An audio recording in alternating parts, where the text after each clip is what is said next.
Well, welcome everyone. So glad you could join us today for Deeper in the Garden. This is our very first instance of this program. And we're going to be talking about Prunus mume today. And we have Mark Weathington on the right side of your screen. And of course, Dennis Carey on the left side of your screen. And they're going to be talking, of course, as I said, Prunus mume, which is Japanese flowering apricot. We have a live tree behind them and some samples over here that you'll see in a little bit. And then some artwork and some things to taste in just a short little bit. So glad you can join us. And I'm going to pass it on to Mark and Dennis. Here you go, guys. Welcome, everybody. Really like doing this, like getting out in the garden. This is a lot better than sitting in my office talking about plants. It's actually getting to be out near them, especially on a gorgeous day like we have today. Today in Deeper in the Garden, our first dig program, we're going to be talking about really been closely associated with the J.C. Ralston Arboretum since its founding. And that plant we have behind us is Prunus mume. Prunus mume is one of many plants in the Prunus genus, especially lovely one, especially because it flowers this time of year in the middle of winter, which is awfully nice. I've got Dennis Carey with me, who's our database coordinator and a great plantsman at the J.C. Ralston Arboretum. Dennis, will you tell us a little bit about Prunus mume from a botanical standpoint, let's say? All right. Well, Prunus mume, as you said, is in the Prunus genus, but there are hundreds and hundreds of species in that genus, including things that you are probably familiar with: cherries, plums, apricots, almonds, and things like that. And there are so many species in the genus that they've lumped them together. And this one is lumped into the group of 10 or 15 or 20 species that are the apricots. It is commonly called, in Asia at least, the plum. That's historical, but it is indeed an apricot. And it does produce apricot-like fruit, although small. It's interesting, you say that about plum. So I've always known this as Japanese flowering apricot. When you go to Japan, it's ume, but that's how I've always done it. My daughter, who has no interest in plants at all, but loves... Sound went off. How about now? Can you hear us? There you go. There you go. I didn't press anything, but we got muted somehow. There you go. Go again. Sorry, Mark. All right, we missed all that. I don't know what the last thing people heard, but we're talking about Prunus mume. It's related to peaches, plums, cherries in that Prunus group, but most closely to apricots. What's interesting about it from a garden standpoint is that it flowers in the middle of winter. We have some, in a typical year, will start as early as late December. They go January. I think of them mostly kind of late January, early February is the bulk of them, and then into March. It's interesting, Dennis. I was looking at some of our images and when they were taken. Yeah. And while you read in catalogs that this one flowers 2 weeks after this one and whatnot, when you look at the dates when we have pictures of them in flower, it's a pretty wide range. And this year has not been particularly cold, but it's stayed fairly cold. It's not been warm. And often by mid-February, most of our Prunus mumes would be finished up. This year, they're really just getting started. Just getting started, yeah. We have a few that are probably close to being fully open, but most of them are in this kind of halfway state. And a few of them aren't even open at all, even close. Yeah. So this is one called Bridal Veil. You can see the weeping habit on there. We're going to show you a few other ones as well. Bridal Veil is a super fast grower. This thing may be one of the fastest growing trees we have at the Arboretum. It really just from a young plant goes up quickly. We never staked this beyond maybe 4 feet tall. It just kind of builds up like a haystack. And we take out about, seems like a quarter ton of wood every year after it finishes flowering.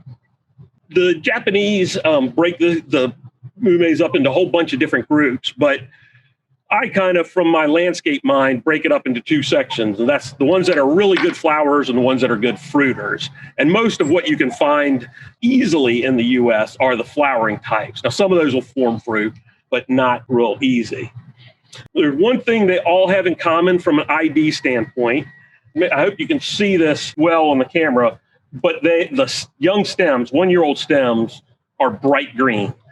And most of our other landscape Prunus aren't quite like this in terms of being really green. It'll go to brown in the second year or so, but it's a real distinctive feature. Now, did you know this was in JC's will? I did not Prunus know mume. that. Okay, so J.C. Ralston loved this plant. I've had a couple of North Carolina nurserymen who've told me that they go running when they saw J.C. coming because he'd have more Prunus mume for them.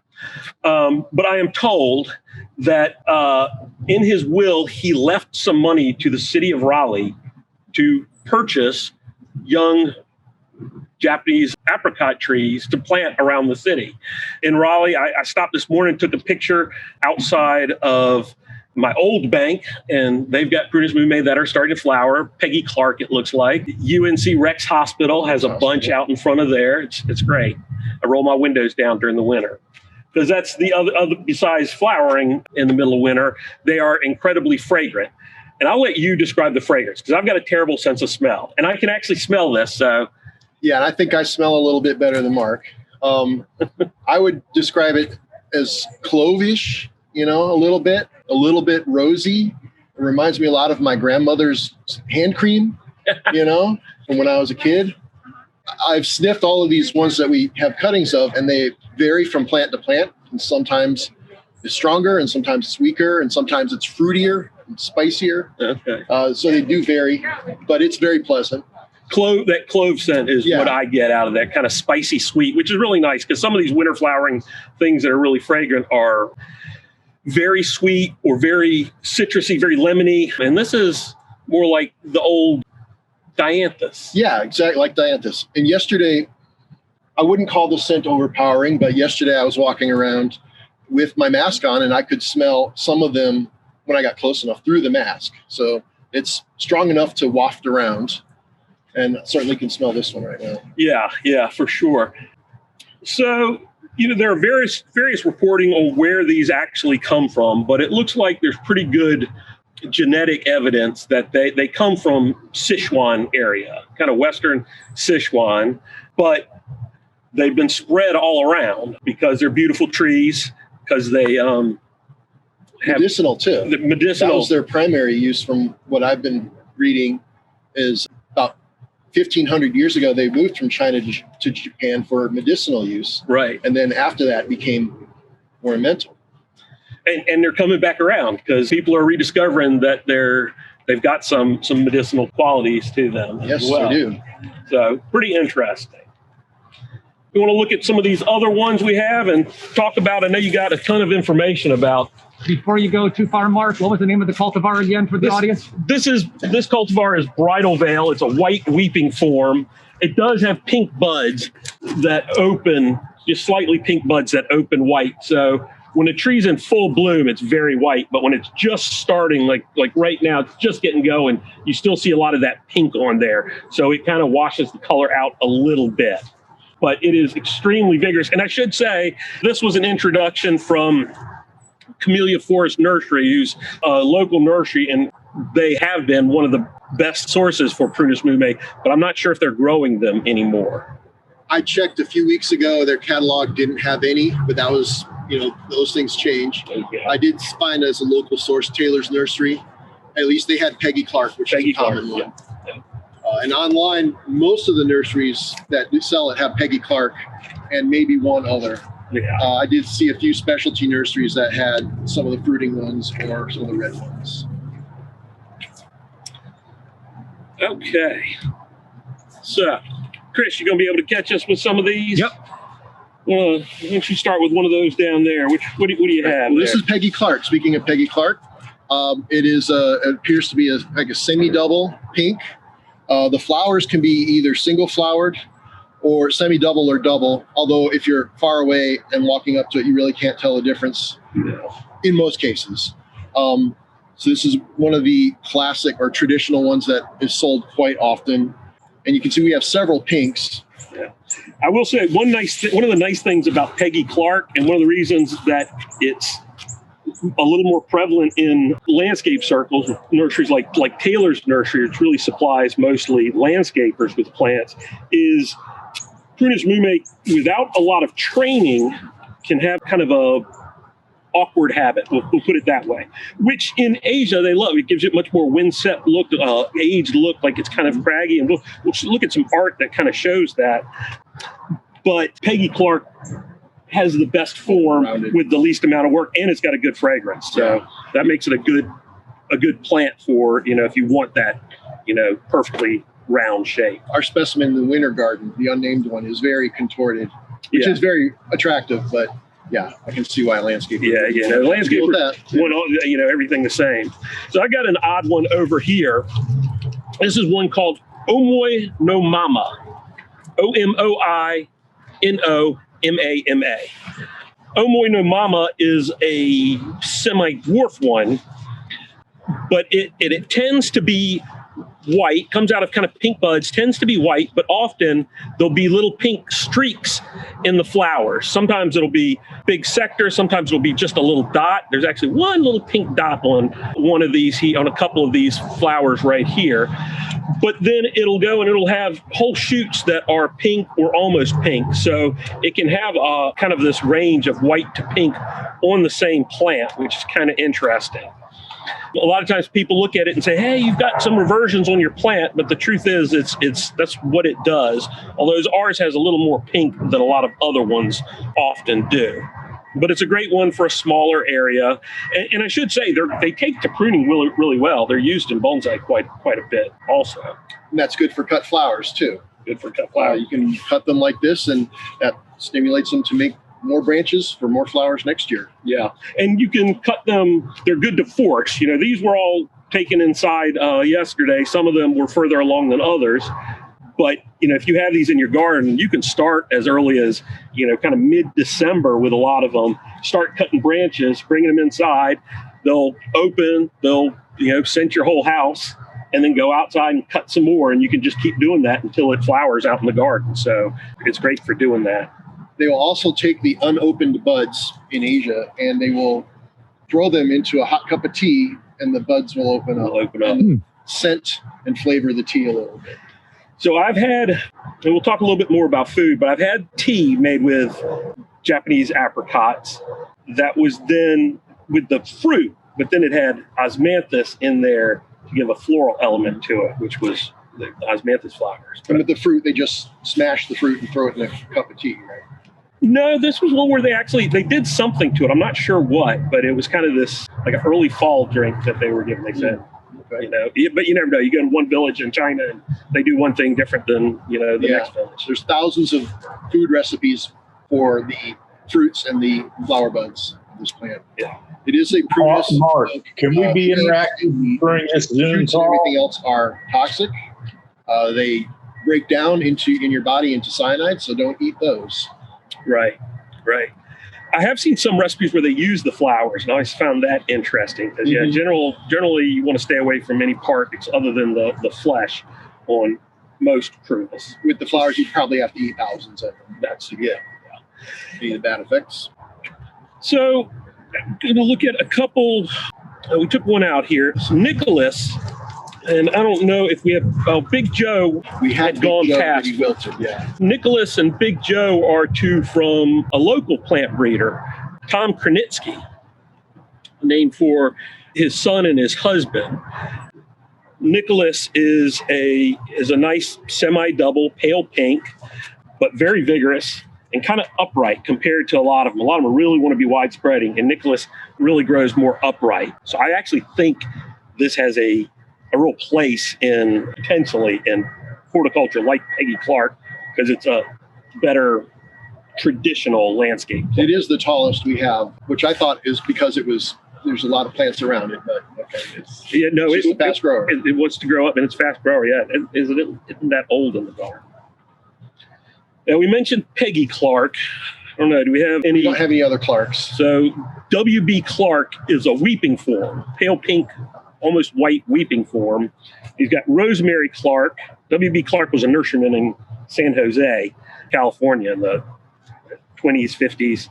And I don't know if he named the one after himself, W.B. Clark, the weeping one, but he named one Rosemary Clark and one Peggy Clark. But everything I always read says he has 3 daughters. And I've never seen another. I don't know if there's another one out there that's he named for the third daughter. Maybe he didn't like her as much. I don't know. But I've never seen that. And a lot of the Prunitsky ones are all named after Prunitsky's family and friends. Yep. Big Joe and Nicholas and Josephine. And Yawa. Right. That is correct. Yeah. So yeah, those are really good ones. What else do we have? Tama, which isn't open yet. It's a single white. This is one that's right along Barrel Road. So in another couple weeks, if you want to just drive along Barrel Road, you might get a glimpse of Tama. And that one often is a little later for us. What else? What's that beside it? That's Bridal Veil, okay, which we've already talked about. This one, the tag is down in the water. This is Bonita, which is over by the old entrance, kind of behind the White Garden near where the old parking lot used to be. And it's in pretty much full bloom right now. It's as far along as Bridal Veil is. It's very nice. And Bonita's always been a really good doer for us. We got another one that doesn't really show in any flowers, but you can see, full flower and then almost nothing. And then Rosebud, which a lot of these white ones start pink and open white. This really, the buds are very, very pink compared to some of those other ones. Right now it's giving a bicolor appearance. Yeah. It is also very nicely fragrant. When I was cutting these yesterday, that was one that really stood out for me. Is that right? Now I'm bummed that Dawn isn't open. Dawn's one of my favorites. Favorite too, yeah. Is that right? Mm-hmm. Dennis asked me earlier what my favorite was, and I was like, I really like Peggy Clark. It's a good plant, but I kept thinking about it, and Dawn is kind of a little bit more compact one, really nice big flowers, kind of also with that bicolor effect, but a little bit deeper, more pink than white, which I really like. And then you've got that's big. No, that's Tojibai, which is a really old form but pure white flowers. It's even the buds hardly have any pink on it, so that's a pretty neat one. The last one's over there. Oh, that's Omoi Nomama. We did that. Yeah, I am going to share a couple of images that Dennis put together. I collected some images in Asia. This is really popular. It's a big part of the culture. It has been for hundreds of years. So it shows up in their artwork, and it shows up in their poetry, and it shows up in their design motifs for clothing and things like that. Mark has some show and tells here out on the table for some artwork. I put together a small slide package for some of the other things. And if I can find it, I'll show it. And in that slide package, I'll talk about a little trivia. Even the kanji character, the Japanese character for Prunus mume, comes from the tree. There's a tree part of the kanji character, and there it is. And you look at the green image on the bottom, you can see the tree part of the kanji character, and then the part to the right represents a mother, a woman taking care of many children. And like the Prunus mume has a lot of fruit all at once, a lot of children hanging from its branches. Those two things were put together to make the kanji character for Prunus mume, which is really nice. Yeah, those are always fascinating to me to see how those come together. So there's a lot of poetry going back hundreds and hundreds of years related to Prunus mume. And I've included some poems here. I'm not going to you don't need to read them, but there is a big Manyoshu. There's a big compendium of ancient Japanese poetry, thousands of poems. 183 of those poems deal with Prunus mume.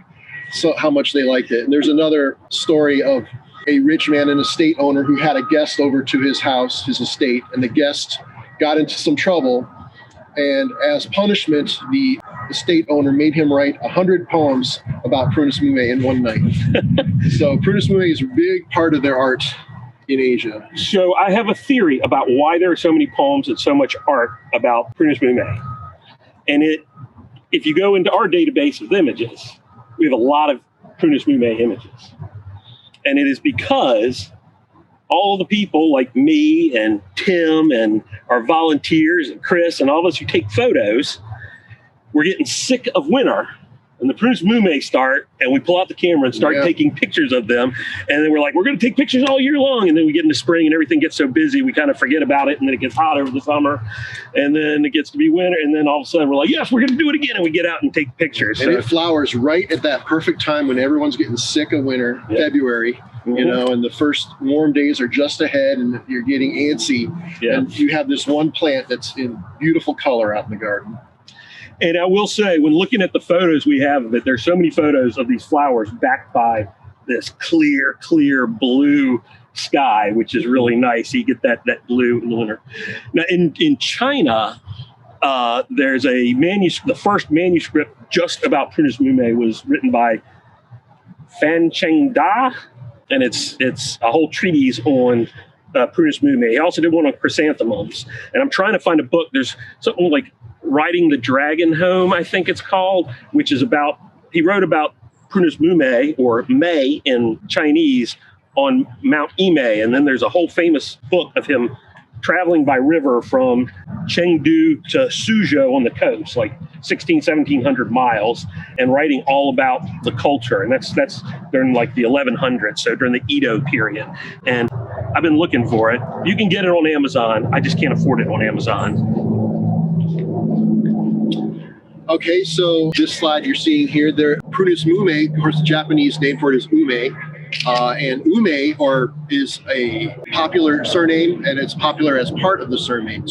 If you kind of remember what that Prunus mume kanji character looked like, I have all the kanji characters of the surnames there. You can see that's part of that. Also, speaking of names, this plant is popular all over Asia, and in Vietnam, they call it Mai, M-A-I. And it is a popular surname, and it's also popular as a first name for girls' names, That's just incredible. So every February in Japan, they, like us, get antsy, and this plant starts to bloom, and they have these festivals, these ume festivals. This picture you're seeing here is from that park there, Kairukan. Maybe you can say that better than I can.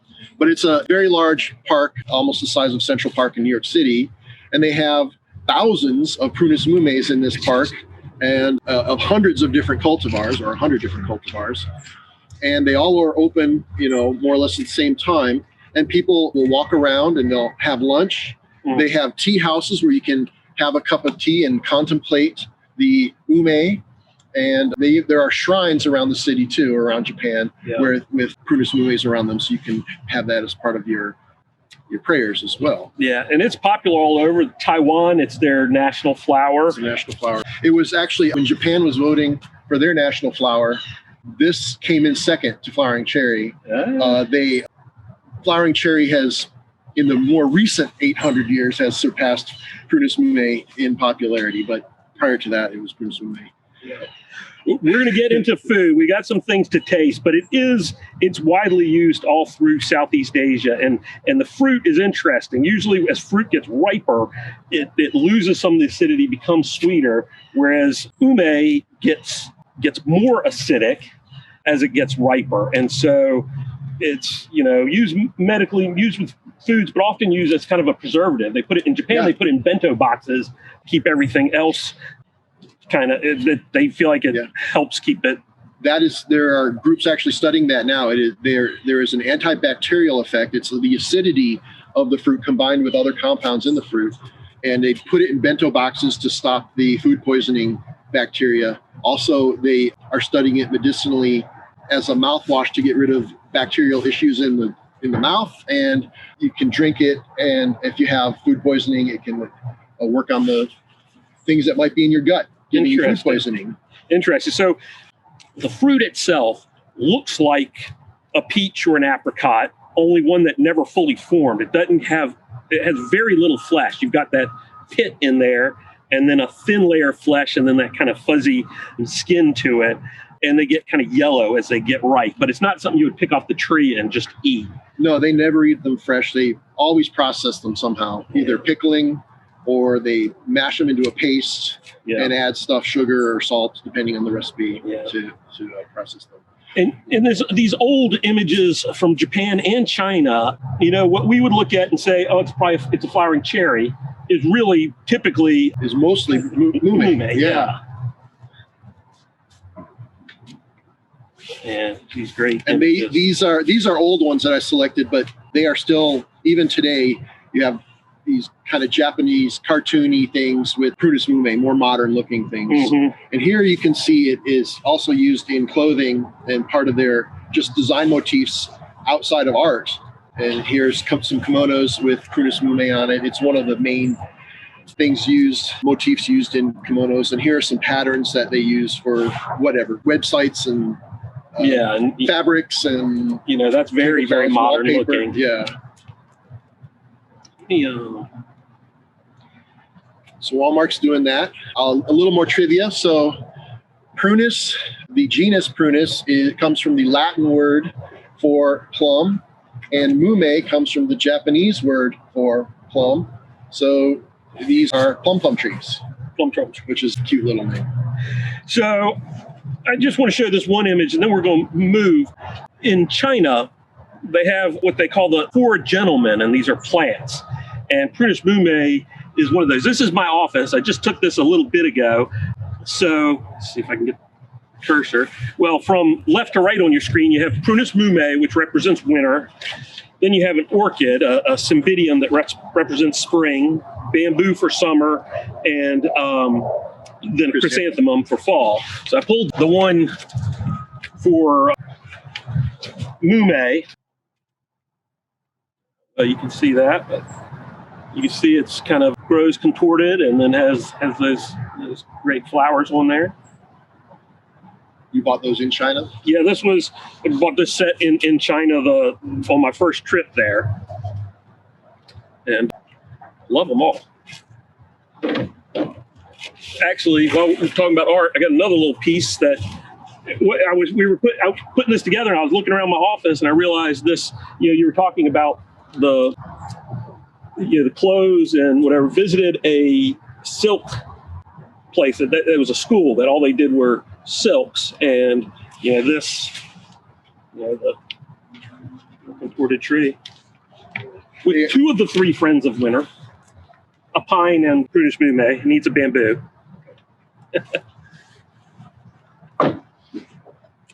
All right.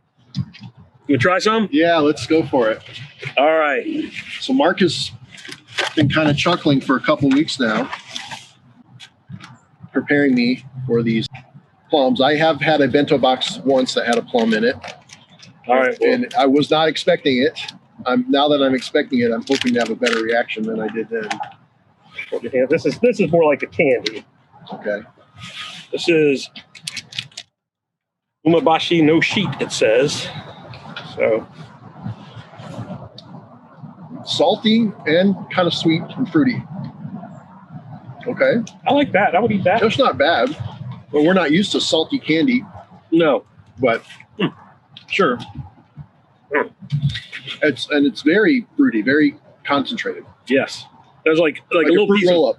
Yeah, a little piece of umabashi fruit leather, fruit roll up kind of thing. All right, this I got to open it over to the side because of the salt on it. And these can be very salty. The recipe is 20% by weight salt, and some of these. Holy cow, 20% by weight. I've never actually had this. This is umabashi. So these are these dried, salted, pickled. I guess not dried, salted and pickled mume. Sometimes they're dried. These are not. They're brined. And so the pit's in there, so be careful. Okay. Thank you. And I have had a lot of sauces and things made with mume, but I've never actually had one of these guys. So I'm looking forward to it. Holy cow. That is salty. Mm-hmm. That is a salt lick. This would probably be better mixed with. We've got a surprise guest out here. Come on over, Arlene. Yeah, Chris too.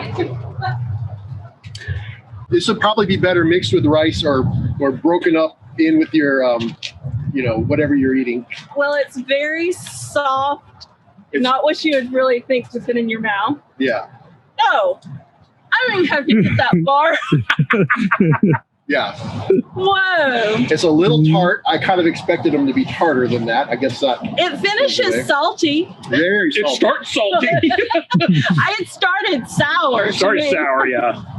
And finished salty. That was. Not going to finish it? I know. I wouldn't necessarily call that bad. If you're not expecting it, like Arlene was, it is a shock for sure. Right. But in the right situations, I can see where that would be something fun to have. Yeah, and in a lot of times when I'm in like Taiwan, especially, it seems like, but Japan, China too, for breakfast, yeah, kind of rice porridge. It's very plain tasting to me. Often eat with fried bread, fried dough, but there's usually some little very strongly flavored pickles and things like this that are diced up, not whole, that you put in on top there and kind of give it some flavor. And it's my understanding that they like to eat, like we have an apple a day. Mm-hmm. They like to have a plum a day for health reasons. One of the other health studies I've seen is that there's a compound in the plum that helps your body burn fat. I saw that. So and they're studying it specifically with endurance athletes because it causes the body, while it's being exercised, to start using more fat and prolong your endurance. And using more What fat form is sounds that great to one? me. Because it can't be that. What? No, it's the fruit. But they heat the fruit. Apparently microwaving it to get it hot develops some of those compounds that increase the fat burning ability. All right. So this is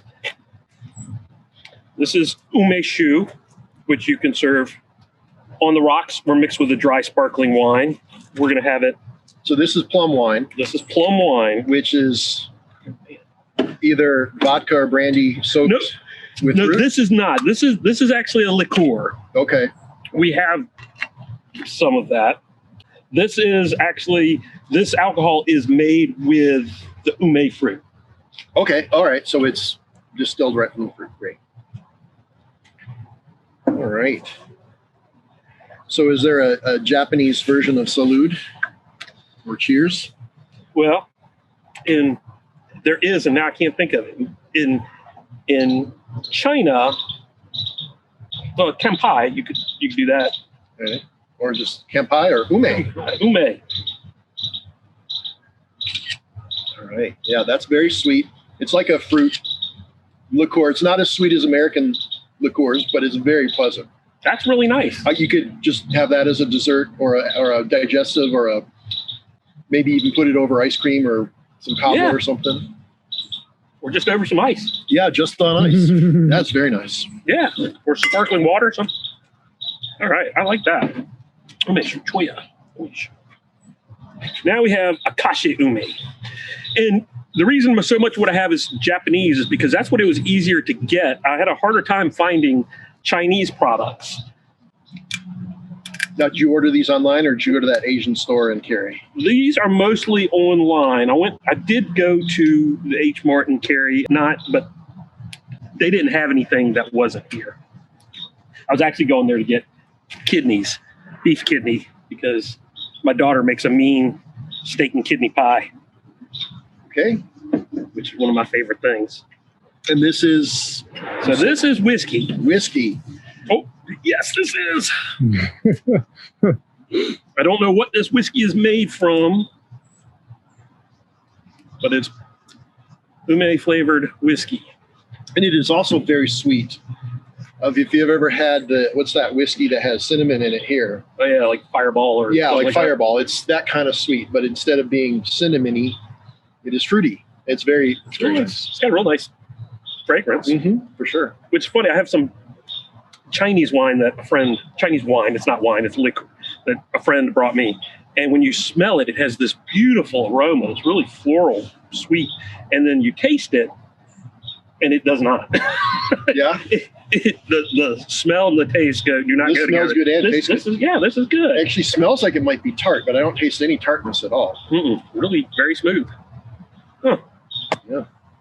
All right. 2 thumbs up. Yeah. Definitely, I would suggest getting your ume in liquid form rather than pickled form. Salted form. But yeah. So So I think this is definitely a fruit and a use of fruit that I think could stand to grow here. You know, we think of a pickle as a cucumber that's pickled that you eat. Maybe if you're from the South, you get some, you know, Okra. pickled okra, or, you know, if you go to an old bar, a pickled egg. Right. But I've only had those once. These are not crunchy at all. These are mushy. These are mushy, and you don't want to. This is to go with something else. Yeah, with something. It'd be good that way. But, you know, with the health benefits, I could have a shot of Acacia Ume a day, and sure, maybe that would keep the doctor every away. morning before you come to work. And they are really beautiful trees. Now, the biggest issue if you want one of these trees for your garden is you almost always have to mail order it, because they flower in January and February, and most people don't go shopping for plants until late March, April, May, and these plants are done. And while they have beautiful green stems, they're fairly nondescript when they're not in flower. So nurseries don't sell them because people want to see the flowers. I'd get one. You'd get one? Yeah, sure. I would too. We ready for some chat questions? Yeah, I'm ready for chat questions. Well, I've missed most of the chats. I've been over here filming, so go ahead and ask your questions again. But I do want to make a comment. I did see one earlier. Someone said that WB's other daughter was Bonita. Oh, okay. He threw me off without putting Bonita Clark on there. They didn't make any citations or anything in the chat, but I'll believe it. Sounds good to me. Yeah, I mean, WB Clark had a very good eye for plants, and a lot of what he put out there were just number 204, number 106. So when he actually put a name on something, it was good, and there's probably a reason why you can still see Peggy Clark, Bonita, and Rosemary Clark out there, because those are really good plants. Okay, so first question, is there a Prunus mume that grows well in a pot or container? Yeah. Yeah. In fact, in Japan, it's very common to do bonsai. Mm-hmm. There's some slides in the slides that I included of some Prunus mume bonsai. During, I'm not sure what period, it might have been Edo period or just after that, one of the shoguns actually allowed his farmers who lived in these really rocky, dry, mountainous areas where not much else could grow, they could grow ume really well there. And so that's kind of, you know, that same thing with the container. They'll tolerate it drying out a little bit. They're really easy that way. Looks like someone's asking for some clarification. Are they fermented and or pickled? Yes. The pickles are just pickled. The liquor is, in one case, it was a fermented fruit. In the other case, it was the liquor soaked in the fruit for several months. And they were both delicious. And Laura asked, what is their Heartiness zone range? Great. Most of them will go into zone 6. Well, I shouldn't say that. Many of them will go into zone 6. All zone 7 very easily. I don't think they'll go much colder than that. Do you have any thoughts on that? I was reading before this started, 6, 7, 8. 6, 7, 8, yeah. And the thing is, so the Bridal Veil we were standing in front of, that's just coming into flower. And it's got flowers open, and they'll stay open for a while. And then it's got more buds that are opening, and those will open. So we've got lots of pictures in our database of Prunus mume with snow on it, with ice on it. And so even if it gets really blasted by cold and it kills a lot of the buds, those buds, even if they're swelling and showing color, won't be affected. So while the fully open ones can be affected by a real blast of cold, the partially open ones won't, and they'll still open up. Is it possible to do a recap and let Chris put in the cultivar names as you all go down the table? That was early on in the chat. People were interested in the cultivar names. Sure. And I've got a list of the cultivar names in the slides that I provided Chris too, of all the ones in our collection. How about if we just tell people that I'll put the list of cultivar names in the program's announcement on our website? And that way they can see them in print that way. Yeah, I've got them sorted by color. So all the white singles and all the white doubles. And so you can see that. And people can always go to our website. If you go to our website and go to resources and photographs, there's a search there, and you can search for Prunus mume, and you'll get 700 and some images. But they really are fantastic images. Most from here at the Arboretum, but from other gardens, from Asia, from all over the place. And Suzanne has asked, is there a fastigiate form? There is not that I know of. Closest thing would be Nicholas then? Nicholas is more upright. That would be the closest one. I wouldn't call it fastigiate though at all. It's just tall. Yeah. And what are the best soil conditions for Prunus mume? Moist, well-drained, acidic soil. Not too wet. Not too wet. Do they drop their leaves in late summer? Some of the flowering cherries kind of are rather deciduous, kind of early. They'll usually hang on to their leaves, but you don't get good fall color or anything like that on them. The one knock against them is they are truly one-season plants. They are spectacular in flower. And if you get an older one that's contorted, that is also a winter feature. Right. So it's that same contorted, one-season issue. And really, you can prune them into beautiful shapes. They are often grown outside the entrance to Japanese gardens and kind of pruned to go over the doorway. There's a beautiful one outside the Penjing area at the National Arboretum. There's a beautiful form of kobai. They have a white wall, and kobai has a really nice dark pink-red flower, and it's gorgeous. It may actually be growing in a pot, now that I think about it. And this one's not a question, but Irene had a really good comment that I think is worth repeating. She says the cultivar Omoi Nomama, want to correct my pronunciation? Omoi Nomama. There you go. Means to one's heart content, as one pleased because it blooms white to pink randomly. Ah, lovely. I like that. To one's heart content. Melinda's looking for one that's dwarf. I know you mentioned the one over there. Can you mention that one again? Omoi Nomama, you said was semi-dwarf. Omoi Nomama is semi-dwarf. It's smaller. It doesn't mean, so a full-grown plant gets to be about 35 feet tall. That's an older, mature plant. They can get larger in 50, years. So Omoi Nomama, the one to one's heart content is one. That's the one that has white and pink on it, is smaller. Tojibai is supposedly smaller, although I think it gets pretty big. Dawn is a little bit compact. That's this one that's not open. And one that you sometimes can find, Matsubara Red, is a little bit compact, but it's still, very tree-like. But it's an early one, typically. Okay. We had 3 questions or comments right in a row about what problems do they have, as in diseases. So, interesting. They can get black canker, which a lot of Prunus can get, which is something that the Tom Kranitsky forms, like Nicholas and Big Joe and Josephine, were specifically bred for that, to avoid that. They seem to be pretty easy in the landscape, in my mind, as long as they're not staying too wet. The biggest landscape issue I've seen is sometimes they'll sucker at the base. And once they start doing that, there's just no stopping it. Every year you got to cut the suckers out. Have you had experience with other issues with them? No, I have not. I think of them as being pretty easy. Carolyn has asked, what is the best cultivar for a container? Is there one that stands out? Or pretty much all equal? Whatever your favorite color is. Yeah.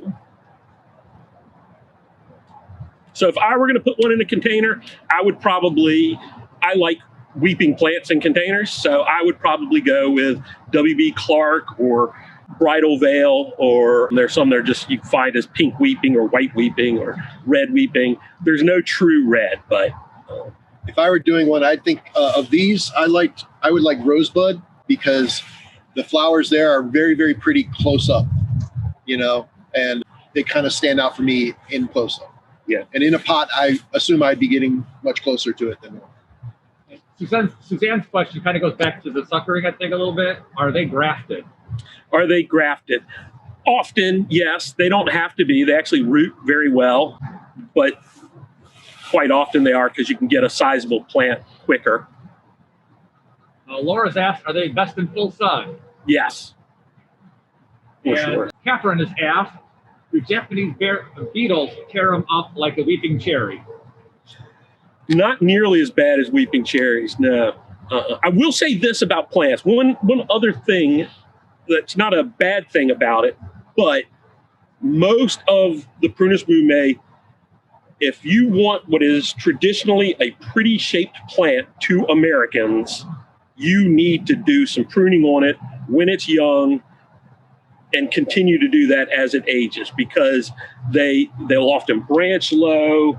They'll get one side heavier than others. They don't look like, the cartoon tree that we all draw when we're little kids, a stick with a lollipop. And so if that's what you want, you may want to go with another plant. But Laura's asked, is there a best mail order source that you know of?